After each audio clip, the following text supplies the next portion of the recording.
It's a very unique edition of HQ Spotlight on your Monday. I'm Chris Hassel. It is all draft for all 2 hours.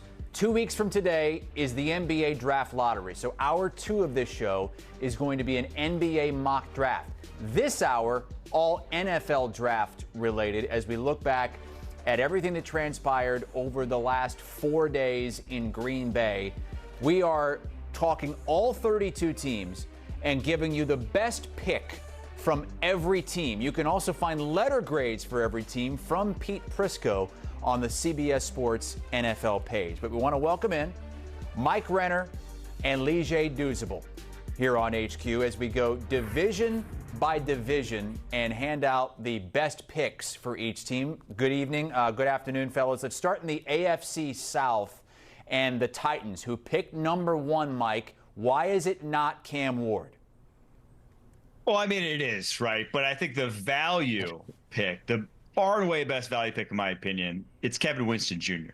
Cam Ward's obviously, if he is good or bad, that determines how you feel about this draft. But this is like, if he's good, this could be some serious icing on the cake with the Penn State safety that they got in the 3rd round. I watch his sophomore tape and truly is comparable to all of these top safety, Malachi Starks, Nick Manwari, Andrew Mukuba, the guys who went ahead of him. It's comparable to their season last year. It's just we didn't get to see the next step from Winston.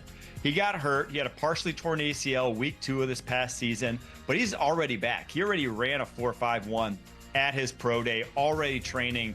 No worries about that for next season. So if that's the case, and you're telling me you're getting the best run-stopping safety in this class, a guy who has the biggest wingspan of any safety in this class, even bigger than Nick Manwari, 6'9" wingspan. He missed only 2 tackles his entire collegiate career. I go on and on about this guy. I just think it's a home run pick for the Tennessee Titans. Let's move on to the Jacksonville Jaguars, Lige. They traded a 1st-round pick, a 2nd-round pick, and a 4th-round pick to go up 3 spots to get who many believe is the best player in this draft, maybe a generational player in Travis Hunter. Yeah, and that's my best pick, without a doubt, not only because of the draft capital you gave up to give him, but this is a guy that can moonlight on both sides of the ball. And you look where he went at the number 2 pick. What Cleveland stayed there at pick 2, 3, and 4, all 3 of those teams really needed more help on the offensive side.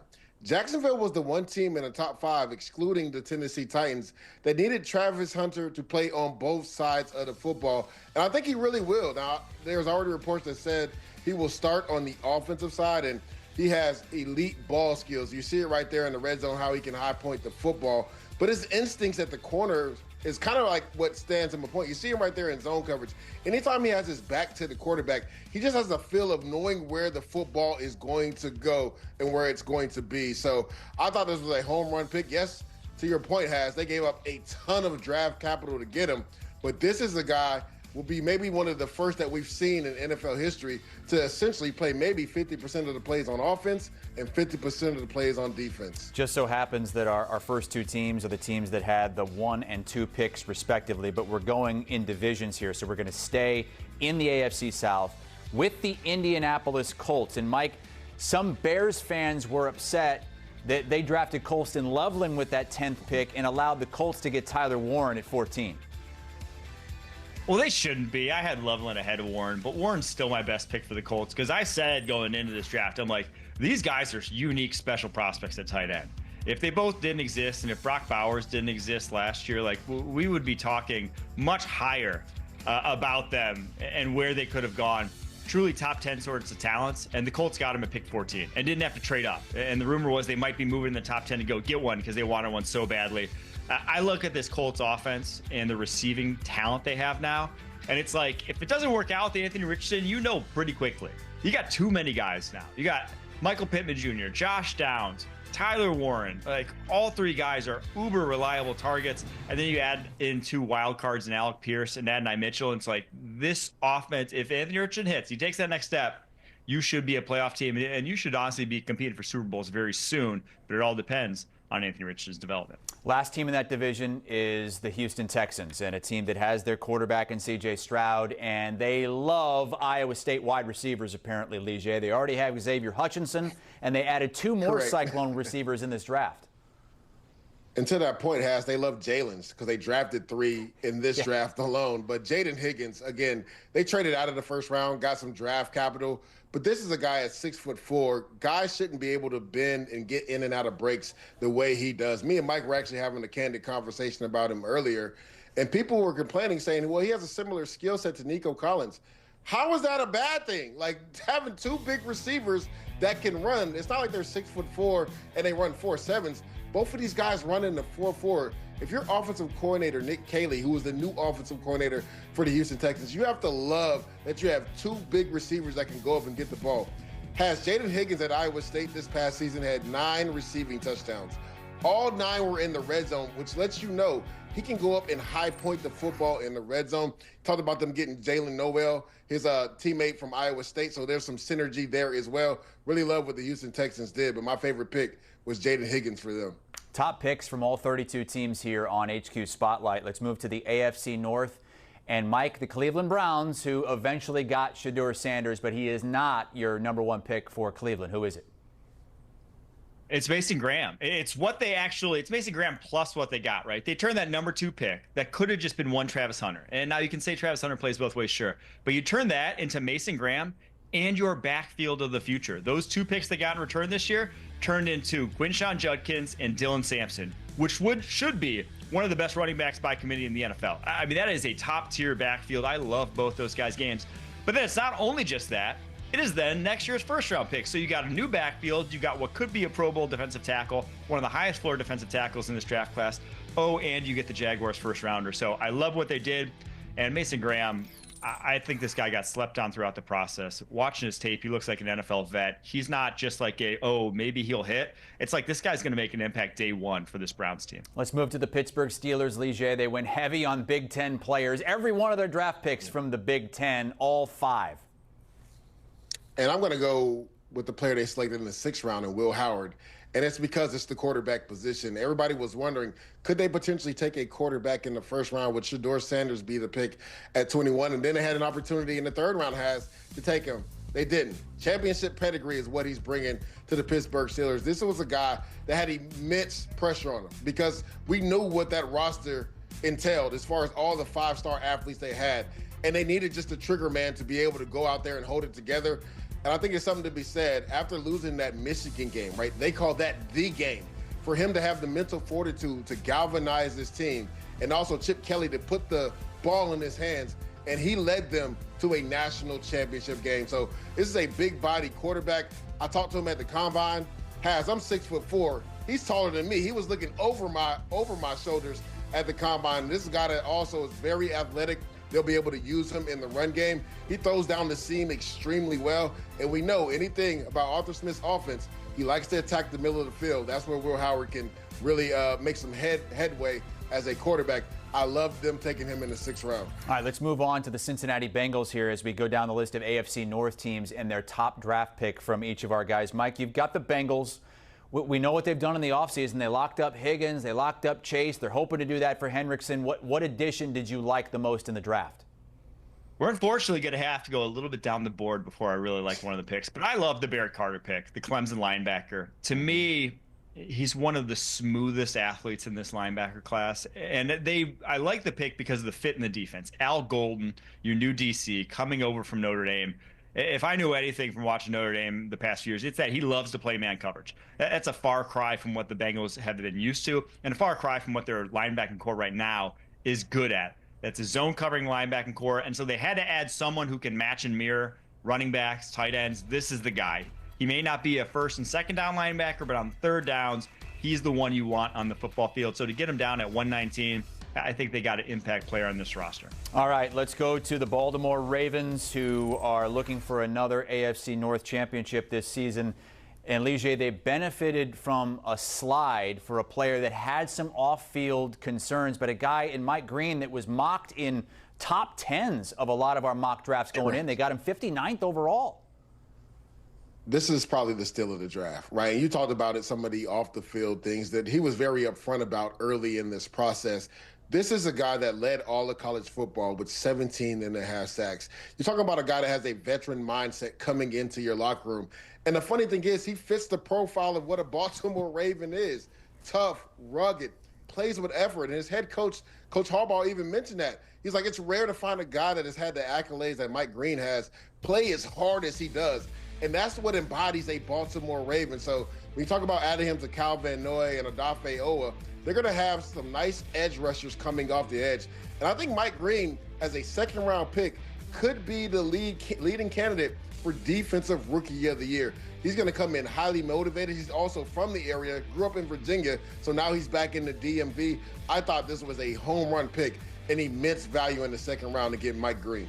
Ravens going for their third straight division title. They are minus 140 favorites. And in the AFC South, the Texans favored to win their third straight division title at plus 115.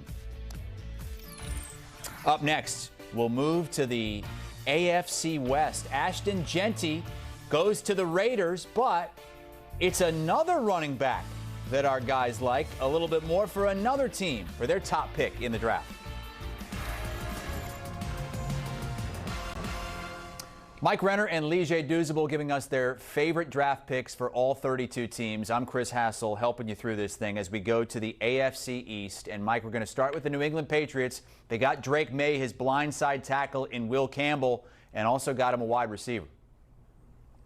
Yeah, I think their best pick of this draft was their third rounder. I think he's going to make the most immediate impact. Kyle Williams from Washington State is the best separator in this draft class. And if you watched the Patriots last year, I think it's pretty safe to say they didn't have a lot of separators. They didn't have a lot of open windows for Drake May to throw to. Kyle Williams is going to give those real quick. He's great with the ball in his hands, too, as you see right there. He's got real deal wheels, and, man, I cannot believe he lasted this long. I just can't. I know he's skinny there, but look at some of these great receivers around the NFL. He's not skinnier than guys like Jordan Addison, Garrett Wilson getting it done. I think he's going to be Drake May's favorite target sooner rather than later. All right, Lige, we made sure you got your Jets. And sometimes it's as simple as their top pick in the draft. Without a doubt, Armand Membu solidifies the offensive line. Nice little stat for you here has, when you look at the average age of the projected starting lineup on the offensive line for the New York Jets, it's 23.5. I don't think another team in this league could say that. They don't have a projected starter over 27 years old. So he solidifies that offensive line, a void at right tackle. And this was a tackle in the draft that had the highest upside when you talk about a guy that's 330 pounds that ran a 4.91. And you actually see it on tape. The way he's able to get to the second level, the way he's able to cut off on the backside defensive tackles, has really good footwork. Now, everybody talks about there's going to be some things he needs to work on mechanics-wise, but he's a young player, so they'll be able to do that. I just love that they solidified the offensive line. When the Jets had success in the past, going back to the 2010-2011 season, it was built off an offensive line. I think the Jets solidified that by taking Armand Membu. A lot of these teams have problems trying to catch the Buffalo Bills in this division. The Dolphins, they've been told that they're too soft. So, Mike, what do? They only had 2 picks in the first 4 rounds, but they went out, they tried to get big and physical. Yeah, they got big. They got a couple of 330-plus pounders. My favorite of the two, though, I'm going to go Jonas Avinaya, the Arizona guard. Now, he wasn't a guard, though, in college. He played left tackle and right tackle last year. And when you watch his tape, you're like, how can a guy that big, that wide, and he's just like built differently. Like, he couldn't be 250 pounds if he tried. The guy is just big boned. How does he move as well as he does? He has great feet, and for Mike McDaniel's scheme, that is necessary. They put those guys on the move as much, if not more, than any other offense in the NFL. So athleticism is a premium, and this guy's got it. So it was the perfect fit. That's why they went up. That's why they made the trade. You can question, are they in the spot to be trading up? Do they have a good enough roster? But you can't question that Jonas Avinaya is going to be pretty darn good up front for them.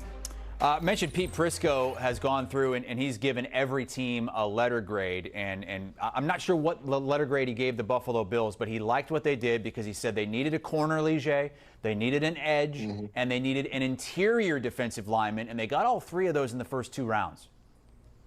Yeah, the first 3 picks, matter of fact, and TJ Sanders is the guy that I like the most. I know people will say, well, he's kind of like Ed Oliver in regards to a pass rushing interior defensive tackle.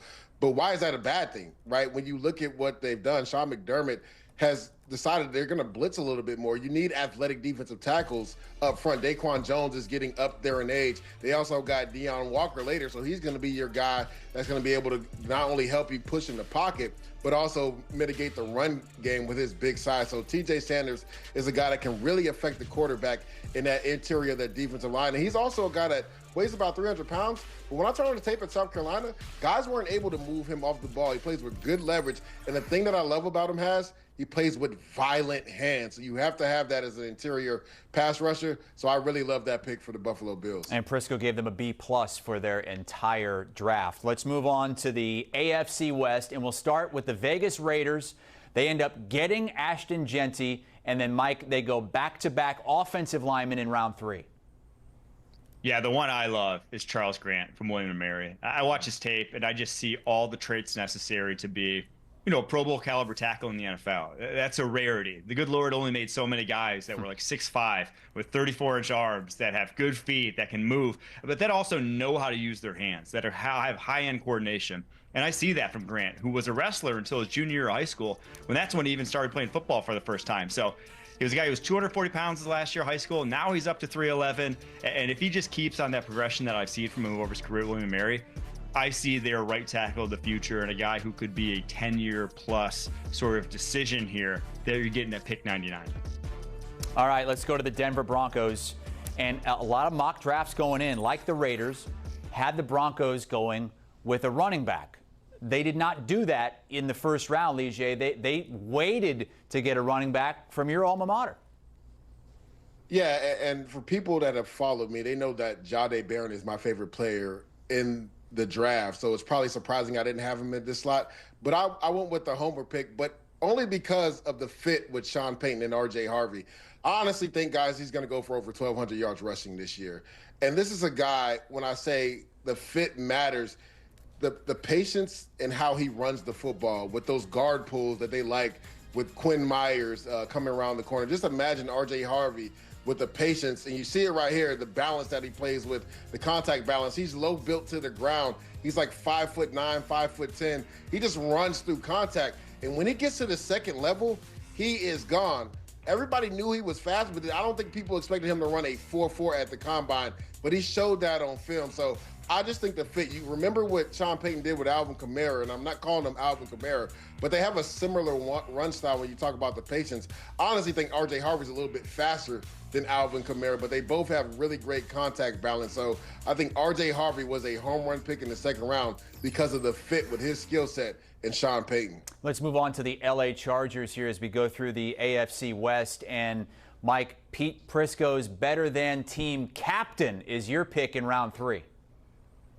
Yeah, it's Oregon defensive tackle Jamari Caldwell. I looked at this defensive tackle group going in, and I said it's the worst in the NFL. And through 2 rounds, you had to be getting a little antsy. If you're Jim Harbaugh and you're like, we really haven't addressed it.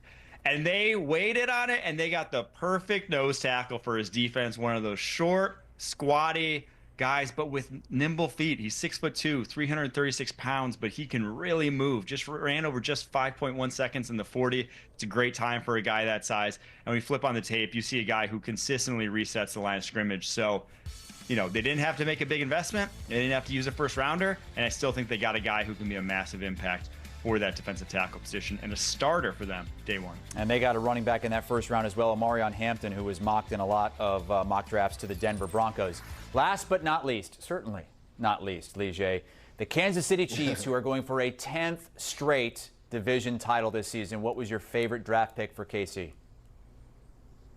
Omar Norman Lott, and this was a guy that was a rotational defensive tackle at Tennessee. But when you talk about twitchiness and pass rush from the interior, which the Kansas City Chiefs lacked outside of Chris Jones, he fills that void. They just lost a guy like into Sean Wharton to the Carolina Panthers, and they have a similar skill set. One thing Norman Lott can do is get up the field and create havoc, and I think they needed a little bit more of that in that Kansas City defense. So Omar Norman Lott, going to them in the second round, I thought was really good value.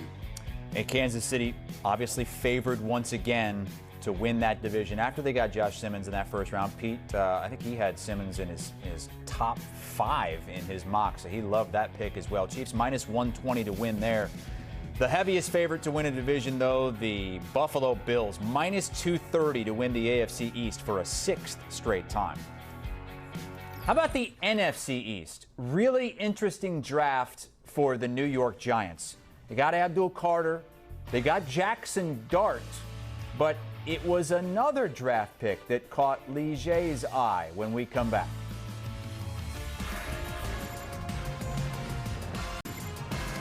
Back on HQ Spotlight, going through each and every team's number one draft pick, not in terms of the order, but in terms of how Lee Jay and Mike like the picks. Lee Jay Douzable and Mike Renner with us here on HQ. As we start with the New York Giants, going division by division, NFC East, Lee Jay, they get Abdul Carter, they got Jackson Dart, and then maybe one of the biggest enigmas of the draft at running back.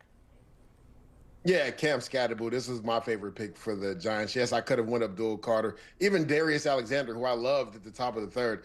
But I think pairing him with Tyrone Chasey makes for a nice dynamic because you got the bull in the china shop in Cam Scatterbull, and then you have the home run threat of Tyrone Chasey. I mean, the contact balance this guy has, he literally put the team on his back in that Texas game in the college football playoffs. Now, they weren't able to ultimately get it done. But you see here, like how many guys just bounce off him and he continued to run with the football. They needed that type of grit and determination in their backfield. So I really love this pick of Cam Scatterbull in the fourth round. Again, bull in the china shop, great contact balance. And then you saw it right there, the ability to catch the ball in the backfield. He gives you that as well. In the low red zone near the goal line, he's going to have the determination to get into the end zone. Love that pick in the fourth round by the Giants. Cannot wait to see what he does in the NFL, a guy that just invites contact. Let's go to the Dallas Cowboys now, Mike. And much to everyone's surprise, they didn't take a wide receiver early in this draft. They didn't take a wide receiver at all in this draft. Who's your favorite pick? My favorite pick's that third rounder that's highlighted there. Savone Revel Jr., the ECU cornerback. He's going to fit in so perfectly in this cornerback room that's been so banged up. But his skill set and just his body type reminds me so much of Trayvon Diggs. He's this big, long, but ultra fluid corner who has ball skills, well, like a wide receiver. The guy can really locate the football in the air. I say that, he drops one on tape, but he doesn't drop a lot of them. He has really good hands, and you see it more often than not. So he is a player that would have gone much higher had he not been coming off a torn ACL. Could have very well been a first rounder. His tape this first 3 weeks before he tore that ACL was tremendous. So I do think for the Cowboys, you got a player who's much more talented than a mid-third rounder. All right, to the Commanders we go. And, Lee Jay, they only had 5 draft picks. That was tied for the fewest of anybody in the draft. Who was your favorite pick for Washington? Their second-round pick, Trey Amos. I actually reached out to my good friend, Adam Peters, the GM for the Commanders, and I texted him. I said, yo, I had a first-round grade on Amos. He said, so did I, dudes. So did I. So getting him in the back of the second round, who potentially is going to be a starter for you day one. Let's not forget, Marshawn Lattimore has struggled to stay healthy, but if he is able to stay healthy, what it allows you to do by drafting Trey Amos, it allows you to kick Mike Sanders still back into the slot, which is more of his natural position. He wasn't able to do that his rookie year because they needed help on the outside.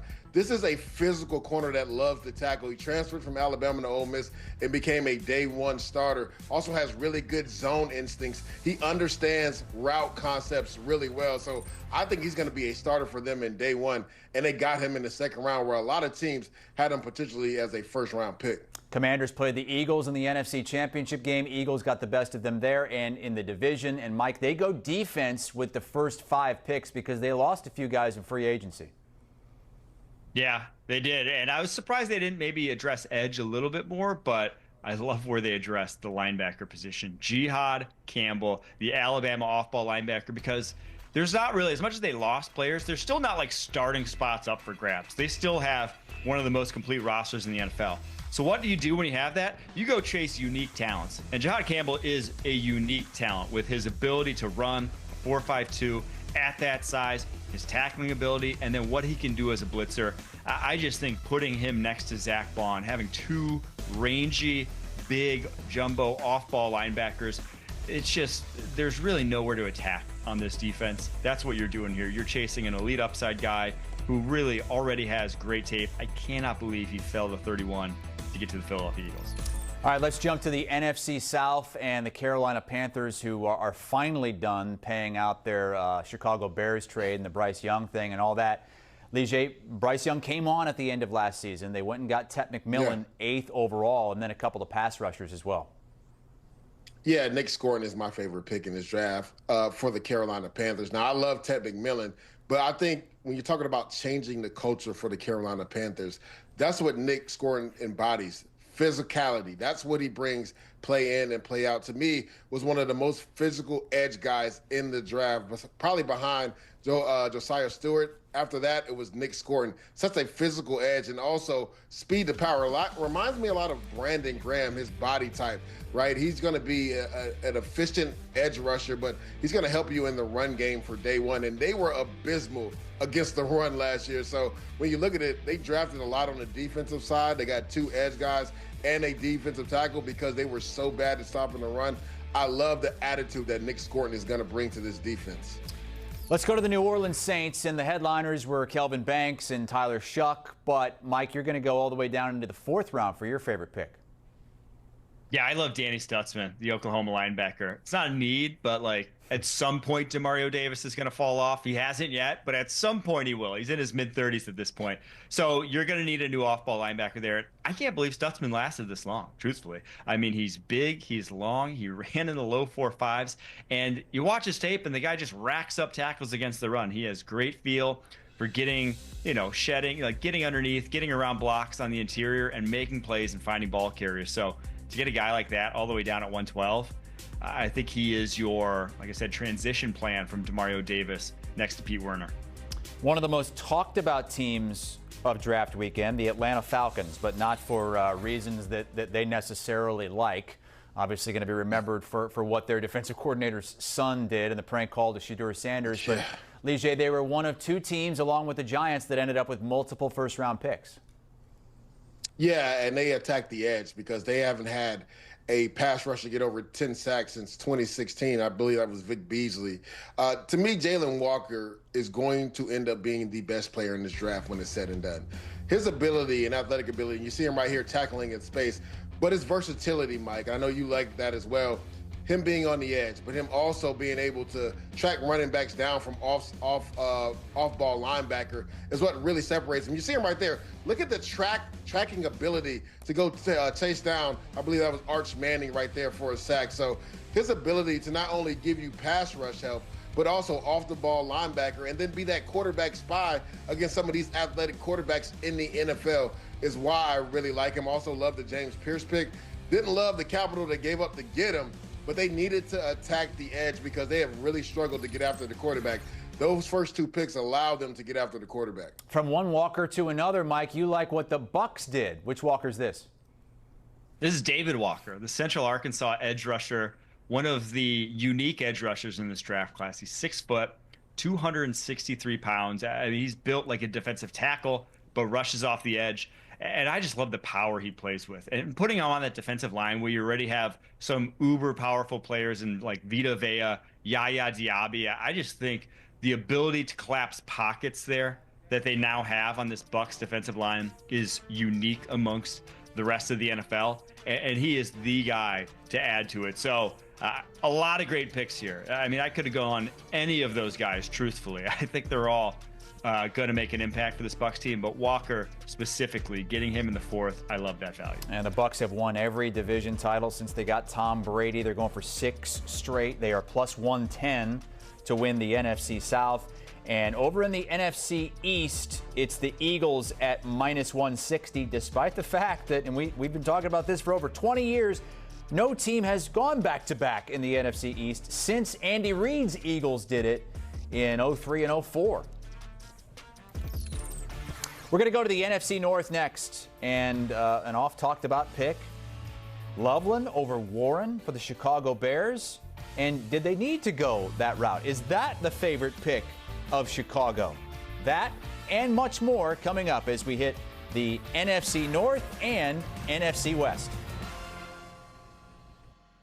Got 2 more divisions to hit with Lige Douzable and Mike Renner. I'm Chris Hassel as these guys go through and give us their top draft picks from each and every team. And Lige, let's go to the NFC North and the Chicago Bears. who went tight end wide receiver with their first 2 picks. Yeah, your Chicago Bears has. And actually, I love those picks, but my favorite pick for them came in the 5th round is Zay Frazier. Let's take it back last year when the Chicago Bears started off the season hot, and then the Hail Mary happened because of Tyreek Stevenson, who played a major role in that.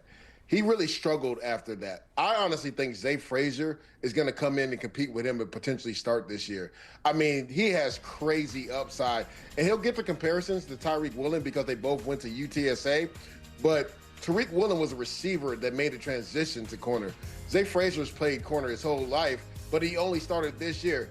When you go and watch tape on him, Mike, after week 6, there wasn't a corner that played with more confidence, that understood route concepts, that could play in man coverage, and had the speed that he has. I mean, you'll see him versus Temple go track down in cover 3, a post route when the safety left him out to dry. He runs the receiver down and high points the interception. So I think Zay Frazier is a guy that's under the radar that they took in the 5th round. And if Tyreek Stevenson continues to struggle, he could potentially come in and be a starter for them. Bears are hoping for a little bit of a changing of the guard in their rivalry with the Green Bay Packers, who hosted the draft. And, of course, we remember how the draft opened up with the Bears still, you know what. Packers drafted Matthew Golden in the 1st round. First time they've taken a wide receiver in the 1st round in like a generation. Mike, who was your favorite pick? I'm going to go down the board. I did like that 1st rounder, addressing wide receiver. I thought it was necessary for them. But I'm going to go with Colin Oliver, the Oklahoma State, whatever you want to call him. He's a defender. Maybe he's an edge rusher. Maybe he's an off-ball linebacker. I like him more for the Green Bay Packers as an off-ball linebacker. He's only 240 pounds. He has a 6'4" wingspan. He does not fit the physical profile of a normal edge, even if that's where he primarily played at Oklahoma State. But you do see is a guy who knows how to rush the passer, a guy who is a heck of an athlete, too, ran a 4.56 at the combine. So put all that together, his ability to shed blocks, that speed, that athleticism, just the fluidity. I think he can be a better version of Quay Walker in the middle of that defense. I think maybe not year 1, because again, if he transitioned off-ball linebacker, that's not where he played primarily. But he has all the traits to be a Zach Bond-ish sort of guy at the next level, and especially on 3rd downs. Just putting him next to Edgerrin Cooper, that's 2 dynamite athletes going after the passer if they're on the football field. So to get that guy in the 5th, I'm a big fan of that pick. I think he would have gone higher if he was healthy this past season. Lige, how about the Vikings? What was your favorite pick as they begin the J.J. McCarthy era this season? Without a doubt, Donovan Jackson. Now, they didn't have a lot of draft capital, but I'm telling you guys right now, the Minnesota Vikings will be in the running for the best offensive line in football. Let's not forget in the offseason they added Ryan Kelly and Will Fries. They have 2 of the best bookend tackles. Now, both of them are coming off, injuries, and you'd hope they would be back to who they were going to be. But Donovan Jackson solidifies this offensive line. Let's not forget, at Ohio State, he's so athletic at guard that they kicked him out to tackle because they had their left tackle went down in Simmons. So this is a guy that has the athletic ability. If something were to happen to one of your tackles, he could pinch start out there at tackle. They're in a division with the Detroit Lions, right? Chicago Bears, who refortified their offensive line, and the Green Bay Packers, who went to the playoffs. Kevin O'Connell was like, we got to solidify the interior of our offensive line because that was the weak spot for them in the playoffs last year. And they've done that in free agency and through the draft. I thought Donovan Jackson was a home run pick. And again, I believe Minnesota Vikings will be in the running for the best offensive line in football next year. Lions also went interior offensive linemen with 2 of their top 4 picks. Mike, who was your favorite?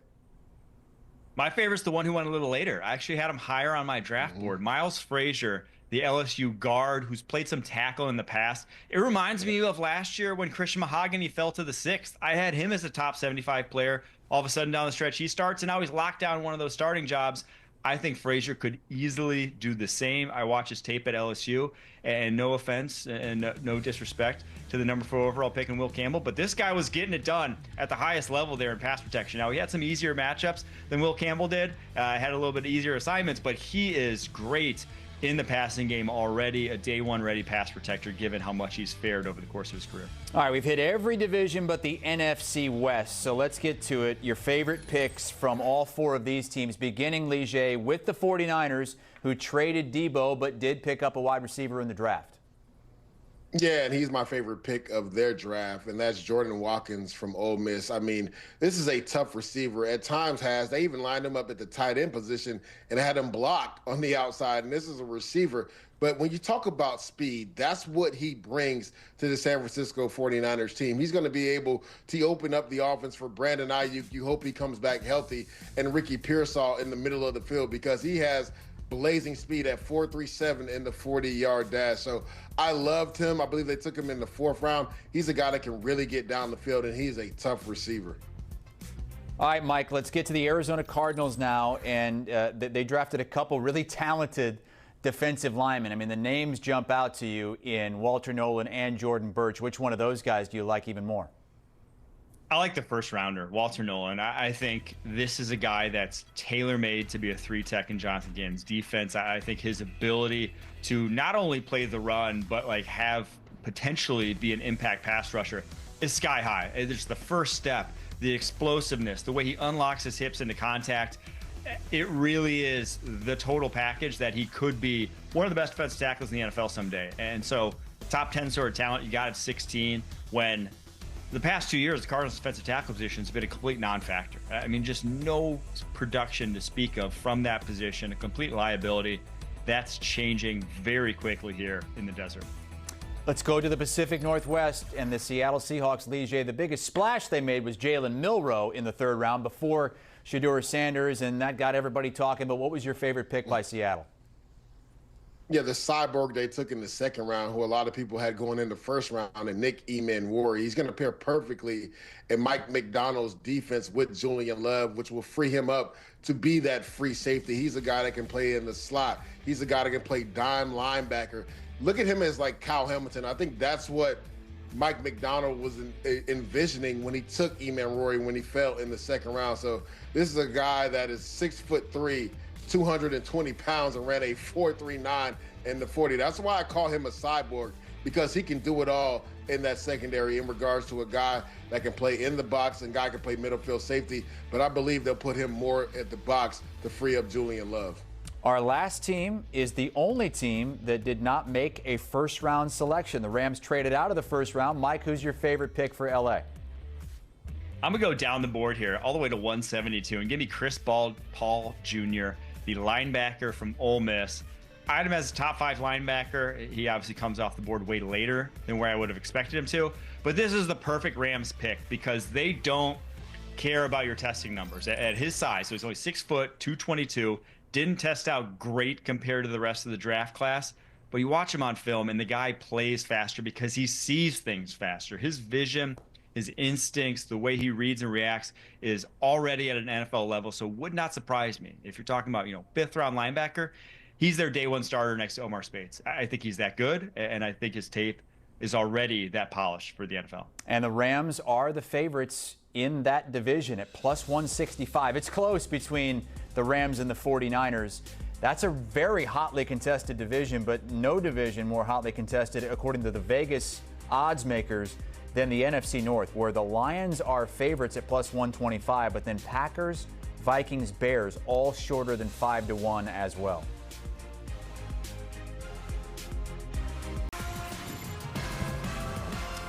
All right, as we close the book on the NFL draft from over the weekend, we have Lige Douzable and Mike Renner with us. Let's look at offensive and defensive rookie of the year. Mike, want you to take offense, Lige defense. Ashton Jeanty is the favorite on offense. Mike, who do you like to win it? I think T-Mac, Tetairoa McMillan, has a good chance of sneaking in there because when I just look at this Panthers roster of wide receivers, there's no one blocking them to getting 160 targets in this offense. We saw last year with Bryce Young's ascendance down the stretch that he can be a starting quarterback in the NFL. He can be a franchise guy. His receivers just let him down. Here's the thing, T-Mac's not going to be letting him down like that. If he's looking at the rest of his wide receiving core and then T-Mac's hands and ball skills and ability to make plays at the catch point, he's going to get pumped a lot of targets. So while Genty's going to get a ton of touches, I think Tetairoa McMillan down there at plus 950, he could put up the best stats and ultimately take away that Rookie of the Year award. Yeah, Mike, I'm going to go to a guy that we talked about earlier in the show, Jalen Walker from Atlanta, and you see he has the second best odds at plus 700. Just think when Raheem Morris is going to use his skill set really well because they've really struggled to get after a quarterback. So I know they want him to get on the edge and get after the quarterback. But the thing is, he can affect the game as well as an off-ball linebacker. I talked about some of his instinctual things and how he's able to track running backs down.